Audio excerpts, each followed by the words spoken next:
6 ayes contra los religiosos. Amén. 6 ayes contra estos líderes espirituales que deberían tener un nivel de ayuda a la comunidad, de hablar de la palabra de Dios para comunicar al pueblo la voluntad, obvio, del Señor. Y hoy día responderemos a la pregunta, ¿qué tal está nuestra vida espiritual? Si nuestra vida es muy religiosa, ¿ok? O nuestra vida es apasionada. Yo la pongo siempre en términos de pasión por Cristo, porque hablo de amor, ¿no? Hablo de desvivirse por la persona de Jesús, más que por la religión cristiana. Sí, pertenecer a la religión cristiana no es malo, no es nocivo, es correcto, está bien. Todos pertenecemos, los creyentes obviamente pertenecemos a esta religión, ¿verdad? Sin embargo, hay que tener cuidado con la religiosidad. Ese es el punto crítico. Cuando conviertes los rituales, las formas, en lo más importante y quitas a la persona de Jesús, es que te conviertes en un religioso. Y Jesús va a enfocarse justamente en 6 cosas que estos hombres espirituales hacían que era nocivo a la comunidad de creyentes. En ese tiempo todos judíos, ¿de acuerdo? Y nosotros tendremos que llevarlo a nuestra realidad. ¿Qué tal estamos nosotros? De repente nos hemos convertido en fariseos cristianos, si vale el término, ¿no? Porque no existe tal grupo. Pero la conducta farisea, pues, ¿no? La conducta farisea, de repente hemos adoptado alguna de estas cosas y no nos hemos dado cuenta. Pues de eso hablaremos el día de hoy. Ok, Lucas capítulo 11, acá lo tenemos en el ticker, ¿no? Versículo 37 al 54, que es el resto del capítulo 11, cuando Jesús se dirige hacia Jerusalén, ok, y Jesús se encontrará pues en la casa de uno de estos fariseos. Nada, estos temas son esos temas que decimos no, me ha hecho pensar, ¿no? Yo pensaba que era muy espiritual y realmente me esfuerzo por serlo, pero me he descuidado y estoy muy enfocado en las cosas religiosas en lugar de enfocarme en la persona de Dios y me he vuelto en alguien que no soy de bendición. Esta evaluación tiene que ser personal, esta evaluación no la puedo hacer por ti. Además, la distancia y los medios en la que estamos hoy día no lo permiten, ¿verdad? No puedo verte a los ojos cuando hablas, no puedo ver tus conductas, no puedo ver cómo tratas a la gente. Eso solamente lo sabes tú ante el Señor. Por lo tanto, yo te animo a que evalúes estas conductas de los fariseos en tu propia vida y comienza a hacer check, ¿no? O aspas, De los 6, ninguna. Uy, menos mal. De los 6, 3, 2, 4. De repente los 6, ¿no? Ya sería catastrófico, pero nada, si lo evalúas y cambias, gloria a Dios, logramos los objetivos de cambio y transformación en nuestras vidas, ¿no? En nuestras vidas para la gloria de Dios, evidentemente, ¿no? Nuestro maravilloso Señor Jesucristo. Así que acá tenemos el primer punto, ¿no? Lucas capítulo 11, 37 al 54, 6 ayes contra los religiosos. Y como ya es nuestra costumbre, es importantísimo que podamos leer el contexto de lo que venimos estudiando. De dónde viene Jesús, hacia dónde va, cómo está Jesús, qué cosa hay alrededor suyo. No se olviden que Jesús ha hecho este viaje ya.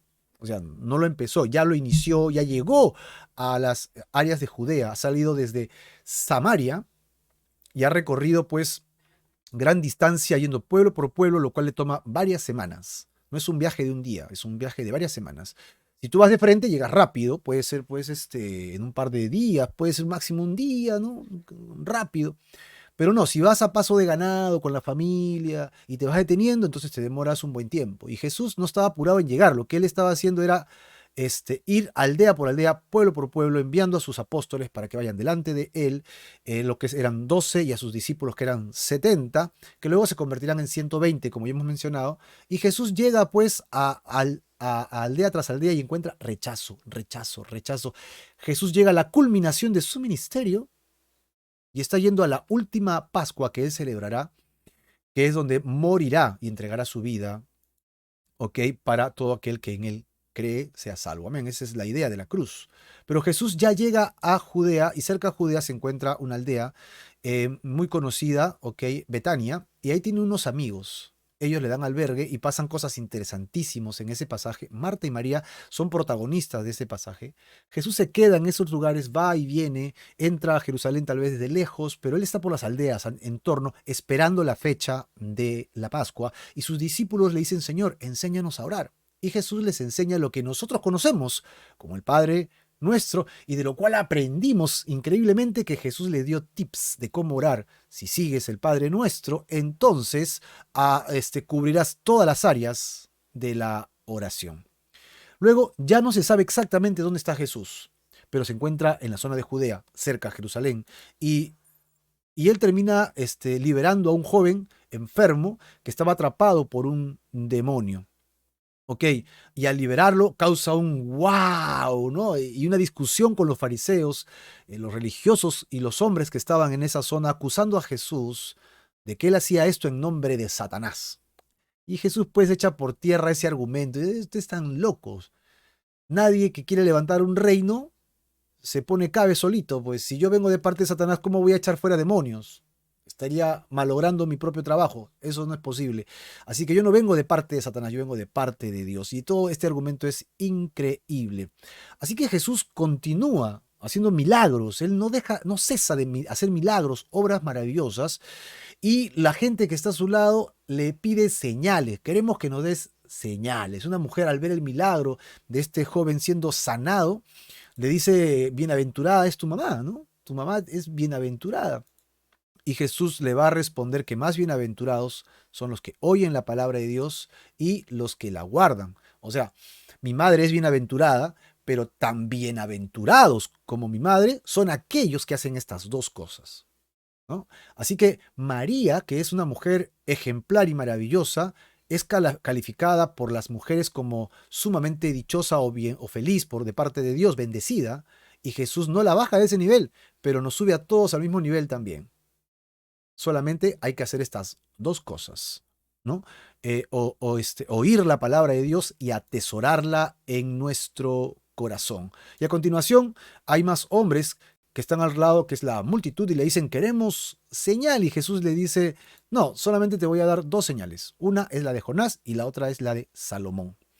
Sí, Jonás, ellos eran hombres perversos que iban que vivían en Nínive, y Jonás es enviado para ir con ellos, pero vieron la señal que Dios había dado a través de Jonás. ¿Cuál era la señal? Él había estado 3 días en un pez, y su predicación corta, precisa, de arrepiéntete o perece porque Dios viene a destruir esta ciudad, es tan abrumadora, ¿ok?, que esta señal hace que toda esa nación se arrepienta. Oyen el mensaje y se arrepientan. Esa señal es la misma señal que se les dará a estos fariseos y a esta multitud que querían señal. ¿A quieren señal? No les voy a dar la señal que ustedes quieren. Yo les voy a dar mi señal. Y esa señal también es para nosotros, porque Jesús estuvo 3 días muerto en la tumba y resucitó. Imagínate, ¿qué otra señal quieres para tener vida eterna? Esa es nuestra señal. Debes creer en esa señal. Y además utilizó otro personaje, Salomón, ¿no? Y a él fue una mujer que era una reina gentil, que era de Saba, y ella fue a ver la sabiduría que Dios le había dado a Salomón, y al ver la sabiduría que Dios le había dado, para ella fue una señal. Y al ver todo eso, ella también creyó. Y en ambos casos vieron señales, oyeron el mensaje y creyeron. Y por eso es que podrían juzgar a esta generación. Y Jesús nos pone a nosotros en el mismo lugar. Nosotros podemos ser bienaventurados oyendo y guardando la palabra de Dios y aceptando la señal de la cruz de Jesús, escuchando la palabra y alejándonos de las tinieblas, para que su luz ilumine nuestro corazón y seamos testimonio también para otras personas. Obvio, este ya no es el estudio, es solamente un repaso rapidísimo de lo que leímos en Lucas 11 del 27 al 36. Y así, bajo estas circunstancias, es que llegamos al estudio del día de hoy. En esta porción, Cristo, ¿no?, declara a un fariseo con sus invitados, ¿ok?, que tenía alrededor suyo, y una conversación que es realmente privada durante una comida. Y muchas de las cosas que dijo aquí las va a decir también en público más adelante cuando esté en el templo. Y que Jesús no menoscababa su información ni tenía temor de enfrentar la cúpula religiosa, ¿no? Él les decía a los religiosos A los que vivían bien se los decía, y a los que vivían mal también se los decía. Y en este caso es el segundo.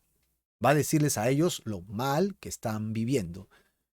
Así que tenemos que Jesús fue invitado por un fariseo a comer en su casa. Ok, para que supuestamente le dé más información, información bíblica, información de Dios, ¿no? Y aparentemente escuchó todo el mensaje que Jesús había dado desde que sanó al enfermo, estuvo en la casa de María. Pero por el contexto nos daremos cuenta que sus intenciones realmente no eran del todo honestas. Ahora, Jesús va a atacar de frente la raíz del problema del judaísmo del primer siglo, representado por dos grupos, los fariseos y los escribas o los maestros de la ley, que eran como abogados. Por un lado, los fariseos eran los practicantes de la ley, le enseñaban al pueblo en la práctica cómo vivir la ley. Por otro lado, los maestros de la ley, los intérpretes de la ley, eran los académicos, los que pasaban tiempo en el libro estudiando, comparando información, discutiendo, ¿no? Las doctrinas, la palabra de Dios. Así que acá tenemos estos dos grupos. No todos los maestros de la ley o intérpretes eran fariseos, pero muchos sí lo eran. Así que había mucha afinidad entre ellos. Por eso es que en la sala de este fariseo vamos a encontrar también a estos intérpretes. Estaban juntos para escuchar a Jesús. Vamos a ver lo impresionante que es ver a Jesús teniéndole paciencia a estos hombres religiosos en realidad. En nuestro caso, de repente podríamos decir, no, ya él no tiene cura, no tiene forma, yo no voy a insistir con él. Es un fariseo, mentiroso, un qué sé yo. Pero Jesús lo invitaron, fue y se sentó con ellos. Qué maravilloso es Jesús, ¿no? Qué paciencia tiene Jesús para con el ser humano. No importa si eres religioso o no eres religioso, lo que a Dios le importa es que tú quieras escucharle. Así que imagínate, Jesús les está dando la oportunidad a estos fariseos para que se arrepientan de sus pecados. Sí, Jesús no va por la comida, Jesús va por sus almas. La comida es el pretexto, ¿no? Para sentarse a la mesa. Y hoy día Dios está llamando a todos los hombres, no importa qué pecadores seamos, o no importa qué fariseos podamos ser, qué religiosos podamos ser, el Señor se sienta a nuestra mesa hoy día para poder hablarnos al corazón. Vamos a ver la primera parte, justamente la invitación, ¿no? Los fariseos y los escribas, pues, eran los dirigentes religiosos en tiempos de Jesucristo. ¿Ok? Y acá los tenemos, el versículo 37 al 38. Vamos a ver la invitación, que es una invitación incierta, ¿no? Una invitación un poco provocadora. Sabían ellos que eran antagónicos a Jesús, sin embargo lo invitan. Dice el verso 37 al 38.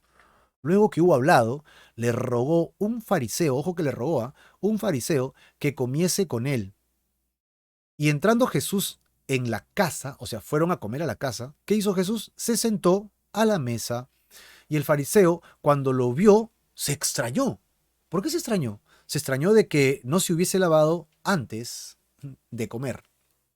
Esa fue la extrañez de este fariseo. Lo vio, que no se lavó las manos. ¿Qué le pasó a este señor? ¿No? Debería haberse lavado las manos. Bueno, se extrañó de que no se hubiese lavado las manos antes de comer.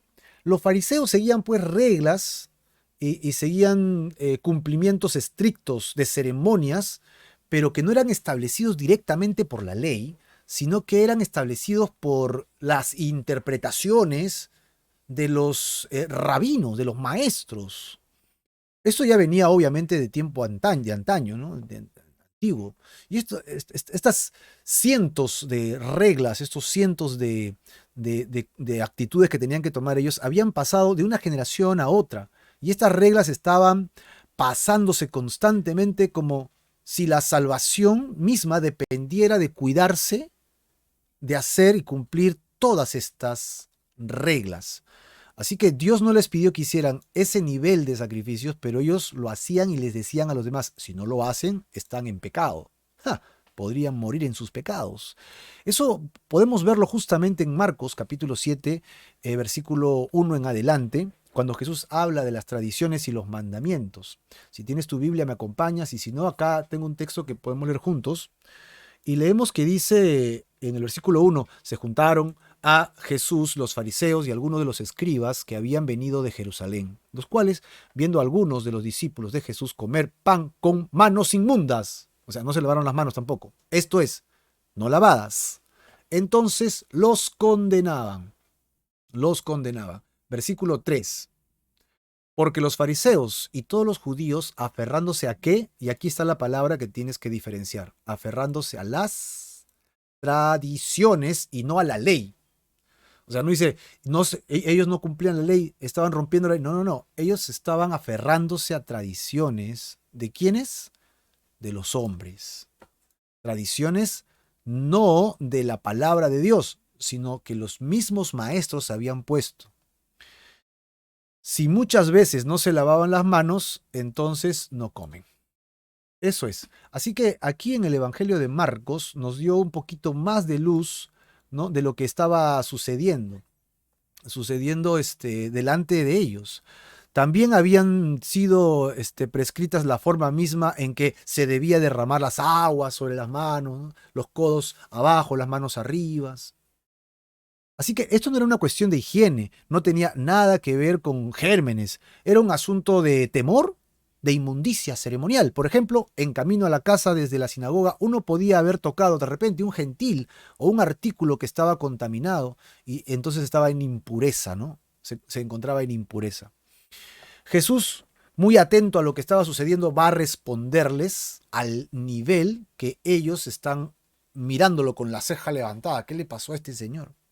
Recuerda, el no lavarse las manos era un tema de exageración de los fariseos y que lo venían arrastrando de generación en generación. No era un tema de la ley. Las purificaciones que mandaba la ley eran cuando tú entrabas al templo a hacer sacrificios. Y entonces habían ciertos tipos de lavamientos que tú tenías que hacer antes de entrar a hacer esos sacrificios a agradar a Dios. Y si tú no lo hacías, no podías adorar a Dios. Pero estos exageran el asunto y lo llevan al tema de hasta para comer tienes que hacerlo, ¿no? Eso es una carga pesada, ¿no? Obviamente, ahora entendemos que es importante lavarse las manos, ¿no? Eso es indiscutible. Pero si no lo hiciste, pues no te vas a ir al infierno. Cosa que ellos estaban tratando de decir. Vamos a ver entonces los 3 ayes, porque Jesús va a tocar el tema de frente sobre ellos. No va a ser así discreto, va a ir de frente al punto. Veamos la respuesta de Jesús, versículo 39. Pero el Señor le dijo, ahora bien, ustedes los fariseos limpian lo de afuera del vaso y del plato, pero no por dentro. Están llenos de rapacidad y de maldad. Necios. El que hizo lo de afuera, ¿no hizo también lo de adentro? Pero den limosnas de lo que tienen y entonces todo les será limpio. El versículo 39, ¿no?, en la segunda parte dice, limpian lo de afuera, pero por dentro están llenos de rapacidad y de maldad. Jesús declaró que lavar el cuerpo mientras el corazón permanece impuro es tan absurdo como lavar por fuera un vaso o un plato sucio. Tienes un vaso lleno de cosas sucias ya hay pegadas, pero tú lo lavas solamente por afuera y dejas toda la suciedad dentro. Es absurdo. Y lo mismo está pasando con estos fariseos. Se están preocupando por lo externo, que sí es importante, no lo está descalificando. Solo dice, lo de adentro también es importante y es mucho más importante. ¿Ok? Porque obviamente si es un vaso, lo de adentro es lo que tú vas a consumir. Y te estás preocupando por limpiar lo externo. ¡Ey, un momentito! ¿De qué están hablando? Y luego dice en el verso 40, el que hizo lo de afuera, ¿no hizo también lo de adentro? Dios, que hizo el cuerpo, la parte externa, ¿no?, también creó el alma, pues. Y Dios está más preocupado por tu alma que por tu cuerpo, ¿no? Obviamente acá está siendo tirante Jesús. Sé que hay una lista de pasajes del Antiguo Testamento en los cuales se contrasta la obediencia a las ordenanzas ceremoniales con la obediencia a lo que demandan la ley, la justicia, la misericordia y la fidelidad. O sea, el Antiguo Testamento está lleno de pasajes en la que Dios dice, mira, yo he dado estos rituales para que ustedes lo cumplan, pero si tu corazón no está conmigo, no me sirve de nada ese ritual. Eso es lo que está diciendo. Acompáñame al libro de Isaías. Sí, es el libro del Antiguo Testamento, es un profeta mayor. El primer capítulo de Isaías versículos del 10 al 17, ¿no? Isaías capítulo 1, 10 al 17. Vamos a leerlo rápido porque no es el estudio de hoy día, pero está lleno de esta información. Miren lo que dice acá, versículo 10. Príncipes de Sodoma, oigan la palabra de Jehová. Escuchen la ley de nuestro Dios, pueblo de Gomorra. ¿Para qué me sirve, dice Jehová, la multitud de vuestros sacrificios? Dios mandó a hacer sacrificios, ¿de acuerdo? Pero él dice, ¿de qué me sirve? ¿No? Hastiado estoy de sus holocaustos de carneros y de cebo de animales gordos. Y Dios pidió que hicieran esto. Pero dice Dios, estoy harto, estoy cansado, estoy hastiado. No quiero sangre de bueyes, ni de ovejas, ni de machos cabríos. Y esto era parte de los rituales de purificación y también de consagración y también de redención que Dios pedía para el pueblo de Israel. Pero Dios dice, no me agrada lo que yo te he pedido que hagas, lo haces de tal manera que no me agrada. Versículo 12. ¿Quién demanda esto de vuestras manos cuando venís a presentarlos delante de mí para hollar mis atrios? No me traigas más vana ofrenda. El incienso, me es abominación. Luna nueva y día de reposo, o sea, los días sábados. El convocar asambleas. Ya no lo puedo sufrir. Se reúnen ustedes, ¿no? Las asambleas se juntan. Pero yo no soy el centro y ustedes hablan y hablan. No lo soporto. Son iniquidad sus fiestas solemnes que Dios mandó que hicieran fiestas. Ahora, los días de lunas nuevas y sus fiestas solemnes las tiene aborrecidas mi alma. Me son gravosas. Cansado estoy de soportarlo. Ya no aguanto, dice Dios. Cuando extendáis sus manos, yo esconderé de ustedes mis ojos. Ustedes levantan sus manos para orar y dice Dios, yo no quiero ver. Asimismo, cuando multipliquéis la oración, yo no oiré. Ustedes van a clamar y yo no, me voy a hacer el sordo. Llenas están de sangre sus manos. Es decir, sus manos no están limpias. Sus manos están ya llenos de codicia, de maldad. Y aún así, tráenos sacrificios. Verso 16. Lávense y límpiense. Quiten la iniquidad de sus obras de delante de mis ojos. Dejen de hacer lo malo. Imagínate, está buscando a Dios, está haciendo el servicio a Dios, pero su corazón está apartado del Señor. Versículo 17. Aprendan a hacer el bien. Aquí está el truco. Antes de que se estén preocupando por los sacrificios, por favor, hagan el bien. Busquen el juicio. Restituyan al agraviado. Hagan justicia al huérfano. ¿No? Amparen a la viuda. Y luego dice el verso 18, recién allí, vengan, ¿no? Vengan luego, dice Jehová, y estemos a cuentas. Si sus pecados fueren oscuros o como la grana, como la nieve, serán emblanquecidos. Si fueren rojos como el carmesí, vendrán a ser como blanca lana. No, y tú sigues leyendo Isaías y es genial. Pues este pasaje es uno de tantos pasajes, ¿no? No nos alcanzaría el tiempo de leer todos los pasajes el día de hoy para poderlos desarrollar. Pero este pasaje es una muestra clarísima de lo que Dios siente cuando se le adora, ¿ok? Pero su corazón está lejos de él. Cuando se le sirve, pero su corazón está en otra cosa. Ahí te suelto citas como Isaías 58, Amós capítulo 5, Miqueas capítulo 6. Seguramente, si la obediencia a ordenanzas que Dios instituyó, que eran aprobadas por Dios, no ocupan un grado tan alto ante los ojos de Dios como hacer justicia, llamar misericordia, humillarte delante de Dios. Entonces, pues, las obediencias a ceremonias creadas por hombres no tienen ningún valor, ni en el interior ni en el exterior, porque están llenas de extorsión y están llenas de maldad. Este es el primer ay contra ellos. Está hablando de la perdón, esta es la primera exhortación que tiene con ellos antes del primer ay. Les está diciendo, ustedes están preocupándose por lo equivocado. Ustedes no se están enfocando en Dios y su corazón. Se están enfocando en las cosas externas y religiosas. Luego dice que den limosnas para que tengan entonces todo y todo les será limpio. Es decir, tu conducta del corazón debería cambiar y entonces deberías ayudar al prójimo. ¿Ok? Y entonces, ahora sí, Jesús procede a pronunciar 6 ayes. Los primeros 3 ayes se dirigen específicamente a los fariseos y los últimos 3 a los escribas, que son los expertos de la ley o los abogados, como se les podría mencionar, ¿verdad? Veamos el primer ay de ellos, el versículo 42. Correcto, en el versículo 42. Sí.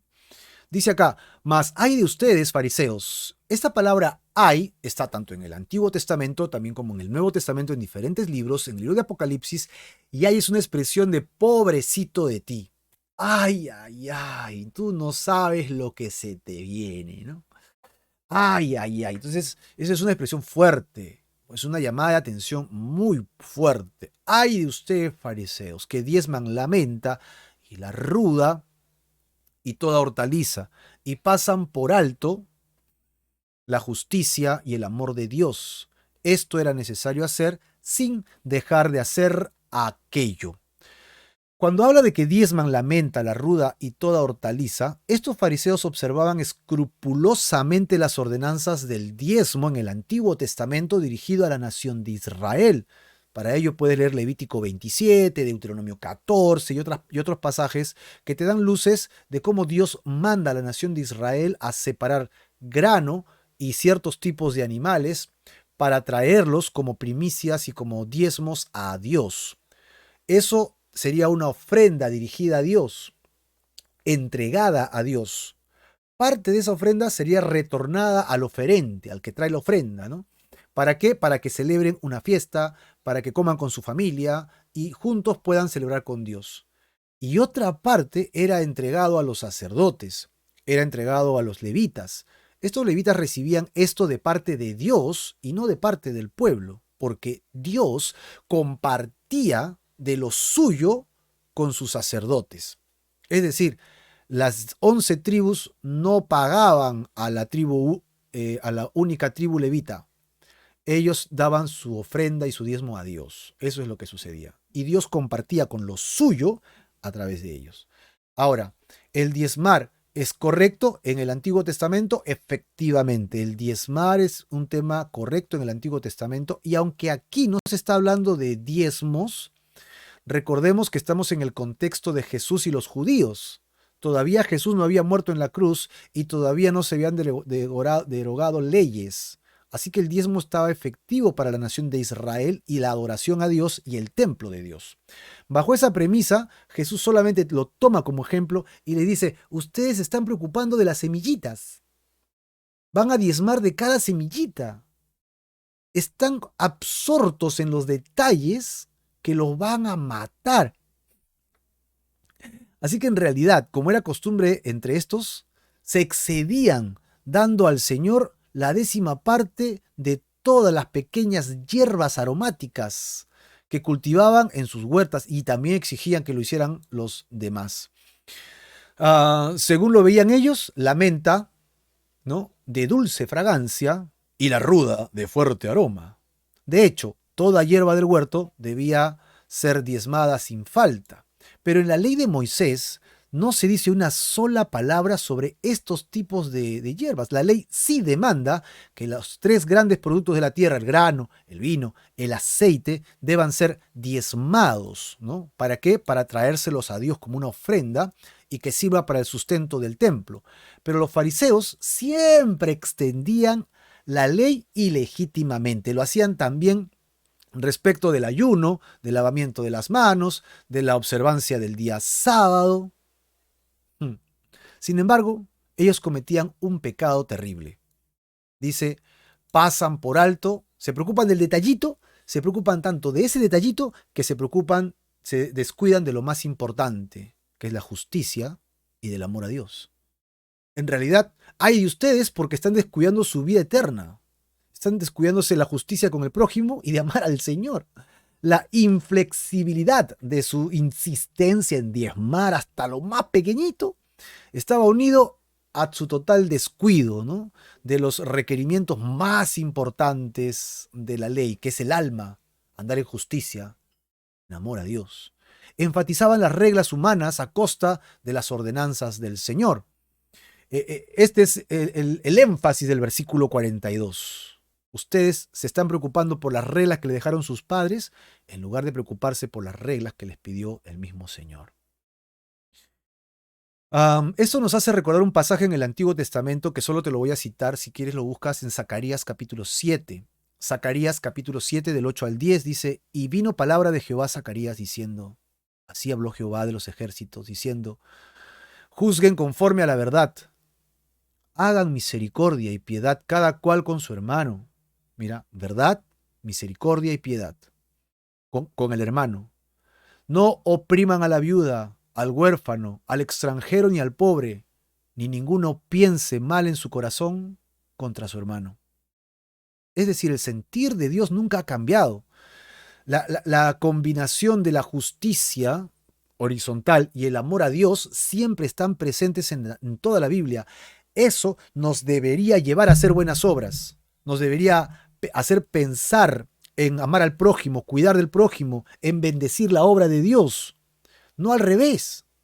Dios nunca está hablando de dinero, Dios no habla de plata, Dios está hablando de tu corazón, y la conducta, tu relación con Dios y tu relación con el prójimo debería demostrarse a través de tus acciones. Cuidando de la viuda, cuidando del desamparado, del huérfano, del que está con necesidad de sustentar la obra de Dios. Amén. Eso debería ser fruto de tu relación con el Señor. Cuando dice esto era necesario hacer sin dejar de hacer aquello, podría leerse como, pero estas cosas deberías haber practicado sin descuidar lo demás que es importante. Estas cosas, es decir, las ordenanzas de Dios respecto al diezmo, deberían haber observado toda su vida, ¿ok?, sin descuidar los asuntos de más importancia de la ley, que es la justicia, el amor a Dios. Recordemos entonces que aún no se habían anulado las ordenanzas ceremoniales divinas de parte del Señor. Mientras Jesús todavía no había muerto en la cruz, la ley con respecto a los diezmos estaba válida para la nación de Israel. La referencia aquí es la ley de Dios, no aplicaciones humanas de la ley de Dios. No es lo que tú piensas de lo que dice Dios, es lo que dice Dios que tengo que hacer. Ante la pregunta, ¿qué principios contiene el Nuevo Testamento para guiar a un creyente en sus contribuciones financieras? El Nuevo Testamento habla del diezmo. Hoy día no vamos a hablar de ese tema. La iglesia debe pedir diezmos. No es el tema porque solamente está enfatizando de estos fariseos su exagerada ridiculez de pensar en los diezmos hasta en lo minúsculo.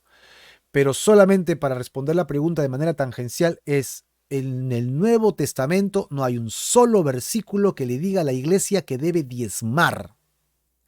Y muchos dicen, sí, no debo diezmar. Exacto. Dios en el Antiguo Testamento le pedía a la nación de Israel que lo hiciera y le pedía varios diezmos, ojo, varios diezmos. Si tú sumas todo, suma más del 20% al año. Es más del 10%. Y eso significa que ellos debían adorar a Dios con todo lo que Dios le había dado a ellos.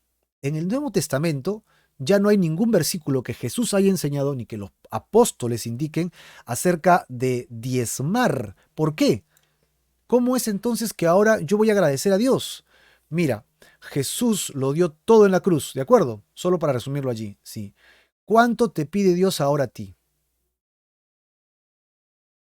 ¿Cuánto de tu vida te pide Dios? ¿Solamente tus cultos, tus adoraciones por horas, tus tiempos de oración? ¿Verdad que no? Dios pide absolutamente todo. Toda tu vida, todo tu corazón, toda tu mente, todas tus fuerzas, tu familia, tus hijos, tu casa, tu trabajo, tu dinero. Dios ya no quiere el 10%. ¿Sabes qué quiere Dios de ti? Quiere tu corazón y todo lo que esté alrededor de tu corazón. ¿Sabes cuánto es eso? El 100%. Marco, me subiste la valla de 10 a 100, no te pases. Sí, pero es que es lo que dice el Nuevo Testamento. El Nuevo Testamento no te pide 10%, Él te pide todo. Pero si tú le das todo a Dios, ¿de qué vives? Dios entiende y Dios no está atrás de tu plata. Por lo tanto, ¿qué es lo que Dios quiere?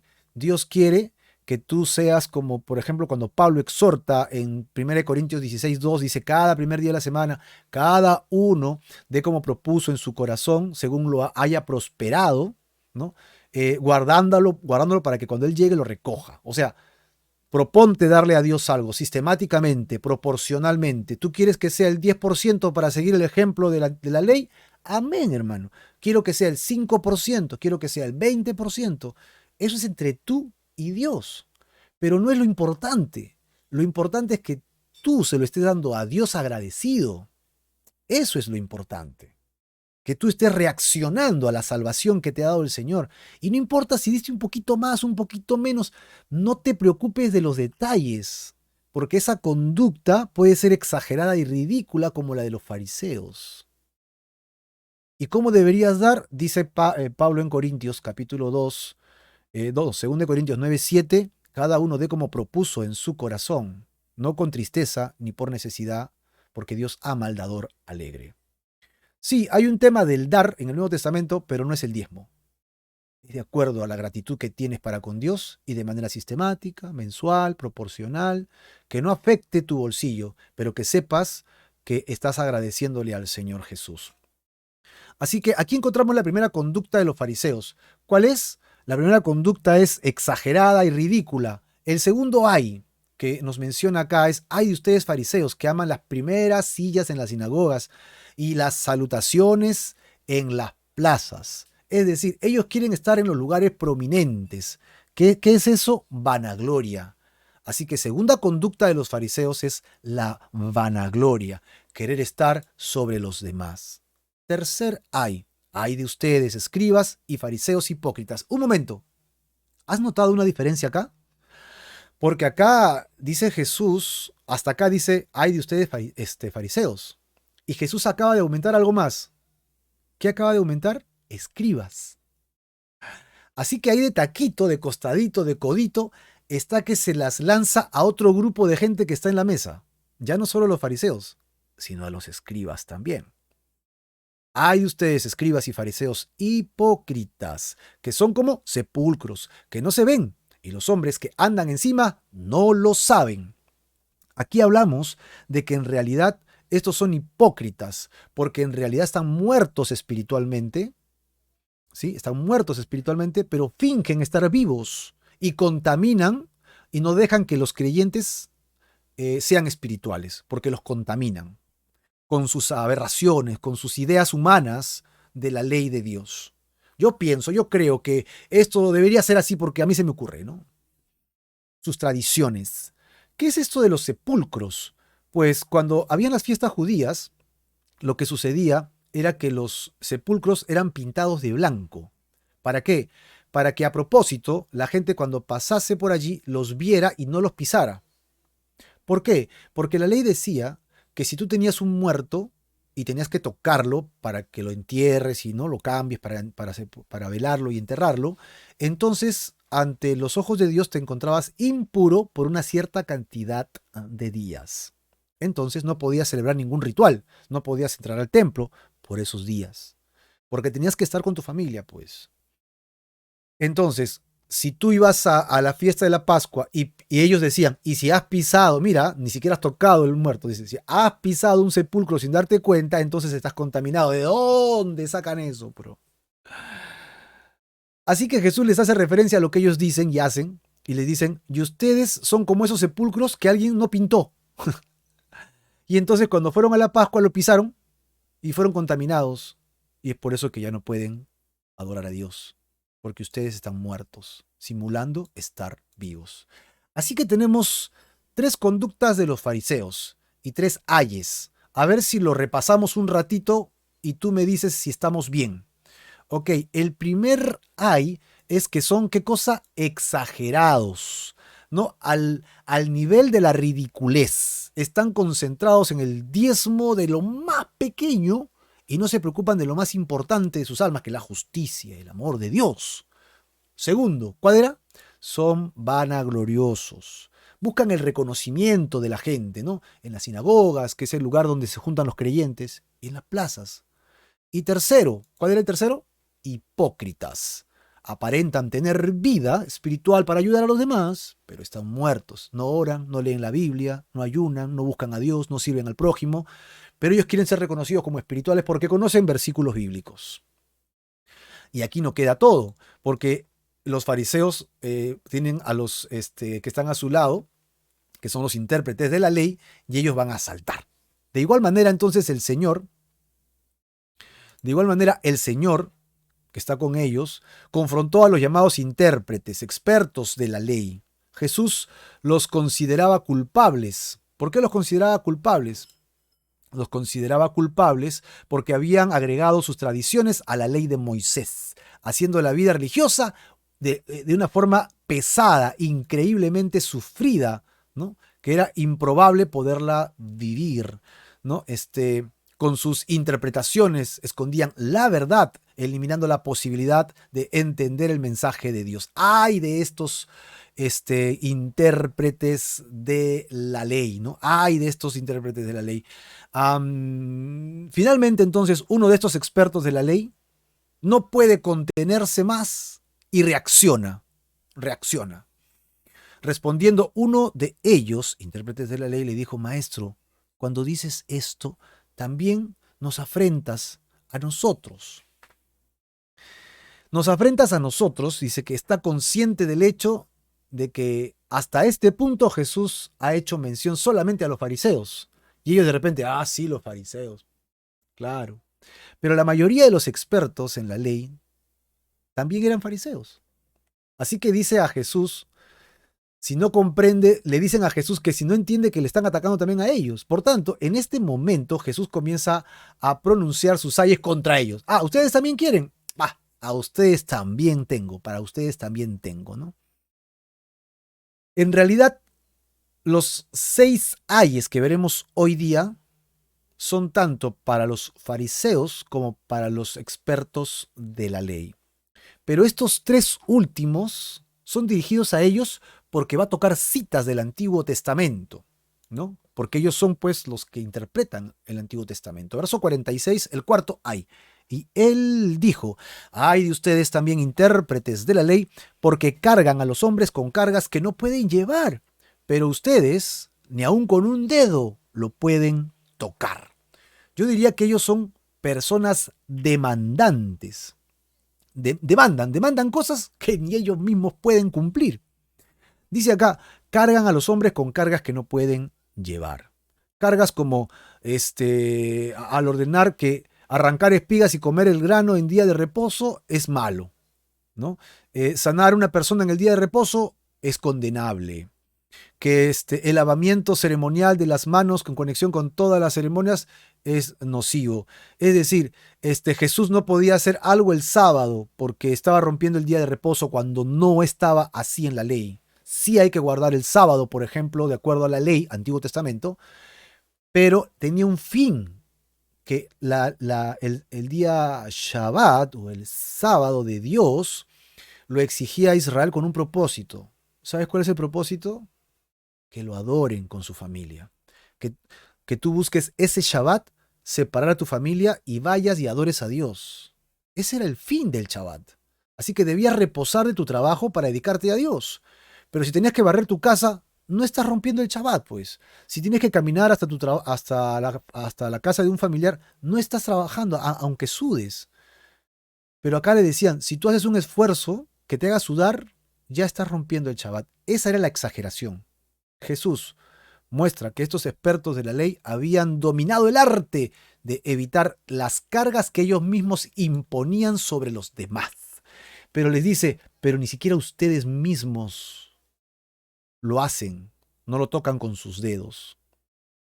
No se permitían a sí mismos ser incapacitados ellos mismos por las reglas que imponían a la gente. Ni siquiera tocaban estas cosas con sus dedos, como dice Mateo 23:3, porque ellos dicen cosas, pero no las hacen. ¿No? Hagan lo que ellos dicen, pero no hagan lo que ellos hacen, dice, porque estos no hacen las cosas que piden. Que el trabalenguas. Eran unos hipócritas estos. Te demandaban hacer cosas que ni ellos hacían. Quinto ay, el penúltimo, versículo 47. Ok, Y este es el más largo, en realidad. Hay de ustedes que edifican los sepulcros de los profetas a quienes mataron sus padres, de modo que son testigos y segundo, consentidores. Ojo, ellos consienten que sus padres hayan matado a los profetas. Es lo que está diciendo Jesús. Leo otra vez verso 48. De modo que sois testigos y consentidores de los hechos de vuestros padres, porque a la verdad ellos los mataron, sus padres los mataron, pero ustedes edifican sus sepulcros. Que edificáis los sepulcros de los profetas. Estos hombres querían que la gente pensara que edificar, o reedificar, o arreglar, o de redecorar los sepulcros de los profetas, allí estaban rindiendo honor a los profetas. Sin embargo, realmente la única forma verdadera de honrar a los profetas sería viviendo según sus enseñanzas. Estos intérpretes de la ley decían lo que los profetas anunciaron, pero no lo hacían. Enseñaban lo que los profetas decían, pero no lo hacían. Cuando dice a quienes mataron sus padres, ellos no se daban cuenta que, por el hecho de hacer un poco de albañilería, estaban demostrando que no eran mejores que sus padres.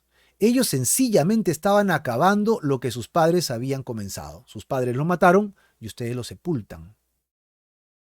Cuando dice ellos los mataron y ustedes edifican sepulcros, los padres habían matado a los profetas y estos descendientes que estaban con Jesús ahora estaban construyendo o remodelando las tumbas de los profetas. Sois testigos y consentidores de los hechos de sus padres, dice acá. Probablemente hacían esto con el fin de impresionar a la gente. Miren cómo hacemos esto con el profeta tal o cual. Pero se convirtieron en hipócritas, porque nunca habían condenado el pecado de sus padres, eran consentidores. Nunca condenaron a sus padres por haber matado a los profetas. Y no queda aquí. Jesús continúa con este ay, diciéndoles en el versículo 49 al 51. Pero por eso, la sabiduría de Dios también dijo, les enviaré profetas y apóstoles, y de ellos a unos matarán y a otros perseguirán, para que se demande de esta generación la sangre de todos los profetas que se ha derramado desde la fundación del mundo. Verso 51. Desde la sangre de Abel hasta la sangre de Zacarías, que murió entre el altar y el templo. Sí, les digo que será demandada de esta generación. Este versículo es un poco escabroso. Dios quiera que tengamos el tiempo ahorita de aclararlo un poco mejor, ¿no? Cuando dice por eso, es por esta razón, que vincula el versículo anterior con este, ¿verdad? La sabiduría de Dios. Por esta razón la sabiduría de Dios. Es decir, Dios en su sabiduría ha declarado, ha anunciado, ¿no? Ha dado a entender. La sabiduría de Dios es aquella característica divina que reconcilia lo que parece irreconciliable. La sabiduría de Dios es, en este caso, lo interesante, que es un poquito que hay que ir a otros textos, ¿no? Por ejemplo, acá nos habla del rechazo que tienen hacia Jesús. ¿De acuerdo o no? Venimos viendo de Samaria y en todo lugar vienen rechazando a Jesús vez tras vez. Los únicos que no lo rechazaron fueron Marta y María.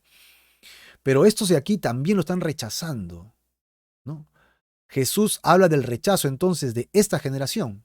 Pero cuando vamos con Pablo, que es ya la culminación de la revelación del Nuevo Testamento, Pablo complementa y nos aclara que la sabiduría de Dios vino al mostrarnos que el rechazo de parte de Israel hacia Jesús resultó en la salvación de todo aquel que quiera creer en Jesucristo. O sea, que Israel rechazara a Jesús ocasionó que tú pudieras ser salvo, en otras palabras. Esto no tiene lógica, es irreconciliable mentalmente, pero ahí está la sabiduría de Dios. Cuando ese apóstol medita en esta exclamación y dice, oh profundidad de las riquezas de la sabiduría, ¿no? De la sabiduría insondable y el conocimiento de Dios.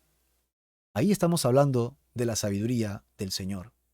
Es verdad que en nuestro pasaje de hoy de Lucas capítulo 11, ese resultado todavía no se llega, porque Pablo todavía no está en funciones. Sin embargo, ya está sucediendo el rechazo de Israel, el Israel carnal, ¿no? ¿Para qué? Para que la sangre pueda ser demandada de esta generación. El versículo 49 continúa diciendo, les enviaré profetas y les enviaré apóstoles. Mateo describe profetas, sabios y escribas, los embajadores de Dios. Sus profetas, porque son portavoces, y apóstoles, porque apóstol significa enviados. Versículo 49 continúa diciendo, de ellos, los apóstoles, a unos matarán y a otros perseguirán. Y hablando de los profetas en el Antiguo Testamento fue literal, persiguieron y mataron. Venían de parte de Dios y los mataban. Y en el Nuevo Testamento también pasó. A Jacobo, hermano de Juan, a Pedro, a Jesús mismo lo crucificaron, a Juan, quien fue perseguido, Pablo fue perseguido por todo el mundo conocido, Antioquía, Iconio, Listra, Tesalónica, Berea, Corintio, Jerusalén, Cesarea. Él fue perseguido, latigado, apedreado, fue todo por causa de Cristo. Verso 50. Para que la sangre de todos los profetas puedan ser demandadas de esta generación, dice. Se pregunta, ¿era justo castigar a esta generación? Pues la verdad es que sí, porque ellos no condenaron la actitud de sus padres y ellos se hacen responsables haciendo los sepulcros, se hacían responsables de lo mismo. Cada generación tiene su propia responsabilidad delante de Dios. Yo no le puedo echar la culpa a mis padres o a mis maestros. Yo tengo mi propia responsabilidad delante del Señor y también sobre mí caerá, lo que sería mi salvación o mi severo castigo. Mi salvación en Cristo Jesús o mi castigo por no recibir la vida eterna en Cristo. Ahora, cuando habla desde la sangre de Abel hasta la sangre de Zacarías, que será demandada, la referencia es que Abel, muerto por su hermano Caín, ¿recuerdas en Génesis 4:8? Caín se levantó contra su hermano Abel y lo mató. Y cuando se menciona Zacarías, cuyo valiente testimonio y muerte cruel se registra en Segunda de Crónicas, capítulo 24, habla que cuando este pueblo se apartó de Dios, él les predicó poderosamente la palabra del Señor para que regresen a Dios. Pero ellos conspiraron contra él y por mandato incluso del propio rey lo apedrearon hasta matarlo. Esto sucedió en el patio de la casa de Jehová, o sea, incluso frente a Dios mismo en el altar. Así el rey Joás, que era el rey en curso, no se acordó de la misericordia que Joaída, padre de Zacarías, había hecho con él. Antes mató a su hijo, quien Zacarías dijo antes de morir, Jehová lo vea y Jehová lo demande. Y Jehová lo demanda ahora, ¿no? La razón por la cual Jesús dice desde Abel hasta Zacarías es porque Abel está en Génesis y en la Biblia hebrea Zacarías está al final. Abel en Mateo capítulo 23 Abel lo llama el justo. Eso hizo que el acto de Caín fuese terrible. Además, Caín había sido amonestado de manera tierna de parte de Dios, cuando le dice, ¿qué has hecho? ¿No? El mal te va a seguir. No, él no se arrepiente. Sin embargo, siguió adelante y mató a su hermano. Cuando hablamos de Zacarías, dice que se debe considerar la bondad que había mostrado su papá, y aún a pesar de eso fue asesinado. Y también se habla de otros, entre ellos, entre Abel y Zacarías, muchos otros hombres justos habían sido asesinados a sangre fría, aserrados, lapidados, cortados, y aún mientras Jesús estaba diciendo esto, los que estaban a su alrededor querían matarlo. A pesar de eso, Jesús había ido a hablarles del Evangelio. Qué tierno es Jesús, a pesar de saber de que le hacían daño, Él estaba presente. No importa si tú quieres rechazar a Jesús hoy día, Él quiere estar en tu corazón también, debes saberlo. Este increíble pasaje que hemos leído hoy día, del versículo 49 al 51, nos muestra la forma maravillosa en que se entretejen, por un lado, el decreto divino y por otro lado, la responsabilidad humana. Y acá hay un equilibrio en la sabiduría de Dios que muchas veces es incomprensible de parte del hombre. Dios quiere salvarte y Dios ha dado todos los medios para que seas salvo. No importa el pecado que hayas cometido, pero necesitas arrepentirte de tus pecados y no ser de la conducta de estos fariseos, que en este caso son asesinos. Hemos visto que son demandantes, asesinos, y ahora veremos el sexto y último ay. Verso 52. Ay de ustedes, intérpretes de la ley, porque han quitado la llave de la ciencia, ustedes mismos no entran, y a los que entraban, se lo impiden. ¿Qué es esto sino que ellos no son salvos y no dejan que otros sean salvos? Cuando habla de las llaves, ¿no? Las llaves de la ciencia, está diciéndoles básicamente el conocimiento para que puedan acercarse y entender el reino de Dios y la salvación. ¿Cómo es esto? La única forma es arrepintiéndonos. Esa es la llave del reino, la llave de la ciencia para entrar al reino de los cielos. Mateo 3:2, arrepentíos, porque el reino de los cielos se ha acercado. Mateo 4:17, arrepentíos porque el reino de los cielos ha venido. Mateo 11:28, venid a mí todos los que están trabajados y cargados, el secreto es Jesús. Llevad mi yugo sobre ustedes, poner mi carga sobre él. Aprendan de mí que soy manso y humilde, seguir a Jesucristo. Juan 3:16, porque de tal manera te ha amado Dios, que ha dado a su Hijo unigénito para que tú creas en él. ¿Ves el balance, no? Romanos 3:24 dice que somos justificados nosotros de manera gratuita por la gracia de Dios mediante la redención en Cristo Jesús. Esto es si me he arrepentido de mis pecados. Primera de Corintios 10:31 dice, si pues comen o beben, no importa lo que hagas, si conduces o no conduces, haced otra cosa, hacerlo todo para la gloria del Señor. Pero estos hombres han puesto la justicia por obras en lugar de la salvación por gracia. Creen que haciendo cosas son dignos de la salvación. No hay forma, hermano. Si crees igual, estás en problemas eternos. Así que repasemos los últimos tres, los intérpretes de la ley. Veamos los tres ayes, a ver si te acuerdas. El primero es que ellos son demandantes, exigen cosas a los demás que ellos mismos no hacen. Segundo, son asesinos, pues desprecian, matan, persiguen a los enviados de Dios. Jesús elevó este mandamiento de no matar incluso al tema de la actitud. Puedes convertirte en un asesino intelectual deseándole el mal a tu prójimo. Y por último, no son salvos, no tienen la salvación y no dejan que otros la tengan. Tres ayes contra los intérpretes de la ley. Jesús nos muestra a través del Evangelio de Lucas el acuerdo para rechazarlo. El camino a través de Judea fue un sentido de rechazo absoluto hacia Jesucristo y veremos cómo termina esto en el verso 53 al 54. Diciéndoles él estas cosas, los escribas y fariseos comenzaron a rechazarle en gran manera y a provocarle a que hablase de muchas cosas, acechándole, ¿no? Como quien quiere una presa, y procurando cazar alguna palabra de su boca para acusarle. Es decir, ellos estaban buscando que Jesús cayera en su trampa, ¿no? En la trampa de decir algo incorrecto, algo que fuera totalmente incorrecto y poder acusarle. No lo encontraron. Y no sabemos ese diálogo. De aquí Jesús salta a la multitud y les habla a la multitud de los fariseos y cómo no asemejarse a ellos. ¿Quieres vivir una vida piadosa? ¿Una vida apasionada? Olvídate de estas 6 actitudes que has aprendido hoy día de los fariseos. Sácalas de tu vida. Si has hecho alguna de ellas, despréndete y más bien haz lo contrario, lo cual lo veremos en un resumen, pero no vivas en la ridiculez de la exageración, no vivas en la vanagloria, aléjate de la hipocresía, no seas demandante con otros, cosas que tú no haces. Ama a tu prójimo, si no te puedes convertir en un asesino, y atesora tu salvación y busca que otros encuentren la salvación y la vida eterna contigo. Vamos a orar. Señor Jesús, gracias por este tiempo de palabra que hemos dedicado, Señor, a este evangelio, y te pedimos que nos hables a través de ella. Queremos entregarte nuestras vidas y nuestros corazones, y Señor, que tú nos permitas encontrarnos contigo en la paz, solamente en tu paz. Esa paz que sobrepasa todo entendimiento.